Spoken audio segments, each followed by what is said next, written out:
하체 운동으로 스쿼트에 대해 알아봤으니 상체 운동으로 벤치프레스에 대해 알아보겠습니다. 오늘은 하는 방법 위주로 먼저 설명하고 추가적인 정보들은 다음 영상에 담아 보겠습니다. 벤치프레스를 하기 위해서는 일단 누워야겠죠? 누웠을 때 바의 위치가 눈과 입 사이 위에 위치하도록 합니다. 바 위치가 목 쪽에 있다면 동작 수행 시 바가 렉에 걸릴 수 있습니다. 스쿼트 영상에서도 설명했듯이 운동을 하면서 유지했던 밸런스와 긴장감이 바가 렉에 부딪히는 순간 무너지면서 더 큰 힘을 써야 하고 부상으로 이어질 수 있습니다. 특히 벤치프레스의 경우 바벨이 내 목, 가슴, 머리 위에 있기 때문에 더 주의하시길 바랍니다. 반대로 머리 쪽으로 너무 올라간다면 렉에서 뽑는 것이 어려워집니다. 위치를 잡고 누웠으면 먼저 발을 적당한 너비로 잡아줍니다. 바벨은 손가락 쪽이 아니라 손바닥의 척골 위에 놓고 엄지가 바벨을 감싸지는 서머라운드 그립으로 잡으면 됩니다. 손목은 꺾이지 않게 하되 또 너무 세우려고 하지 않으셔도 됩니다. 손의 간격은 최대 이완 지점에서 전환이 지면과 수직이 되는 곳으로 정합니다. 그리고 흔히 말하는 숄더 패킹이라는 것을 해야 하는데 견갑 거상, 후인, 후인 하강 등 다양한 방법이 있지만 중요한 것은 흉추를 들어주는 데 신경 써주는 것입니다. 흉추를 드는 동작에 따라 등 상부 승모근부터 하부 광배근까지 후면 근육을 최대한 수축시켜준다는 느낌으로 해줍니다.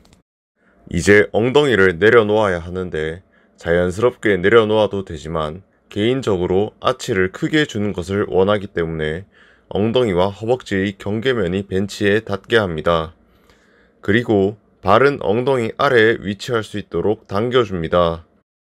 대회라면 규정에 따라 발바닥을 완전히 붙여야 하기도 하고 발끝만 닿아도 되지만 편하신 대로 하면 됩니다. 이제 발을 잡은 상태에서 브레이크 더 발을 해줍니다. 발을 꺾는다는 뜻인데 이 느낌으로 힘을 줘보면 상완이 몸통 쪽으로 살짝 모이고 견갑 쪽 등 근육에 긴장감이 생길 것입니다.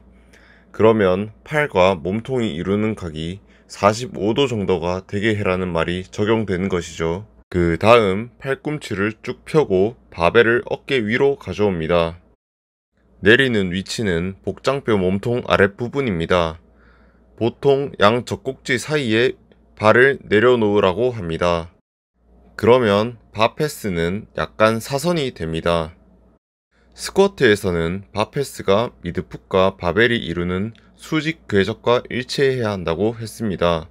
이것이 힘의 손실이 가장 없는 궤적이기 때문입니다.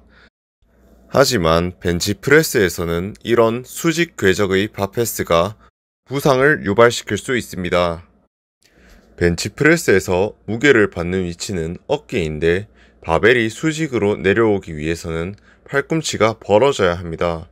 앞서 적용한 브레이크 더 바가 풀리면서 팔꿈치가 바깥으로 벌어집니다. 이렇게 했을 때 바벨의 무게를 가슴, 삼두 등으로 같이 받을 수 없고 어깨의 부하가 과하게 실립니다. 이 동작은 바벨 없이 해도 하기 힘들거나 불편할 것입니다. 그러니 바벨이 가슴에 닿을 수 있는 지점을 찾는 것이 좋습니다. 스쿼트에서 스탠스를 찾을 때와 비슷한데요. 두 손으로 밴드나 가벼운 목봉 등을 잡고 몸통에서 팔꿈치가 수직인 지점부터 팔꿈치가 몸통에 붙어있는 지점까지 다양하게 적용해보면서 가슴으로 내려보는 것입니다. 이렇게 어깨가 불편하지 않으면서 가슴까지 닿는 지점을 찾으실 수 있을 것입니다. 적절한 팔꿈치 각도와 내리는 지점을 찾았으면 호흡을 크게 들이마시고 복압을 강하게 잡아준 후 바벨을 내리면 됩니다. 바벨이 가슴과 닿는 최대 이완 지점이 되면 강하게 밀어주는데 이때 가슴 위로 미는 것이 아니라 바벨을 다시 어깨 위로 돌려놓는다고 생각하면서 밀어줍니다.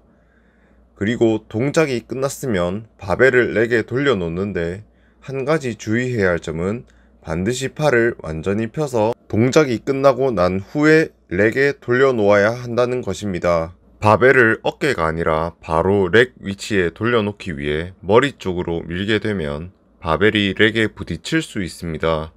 이 위치에서 바벨이 부딪히는 순간 바벨이 내 머리 위로 떨어질 위험이 있기 때문에 반드시 팔을 완전히 펴고 나서 렉에 돌려놓으시길 바랍니다.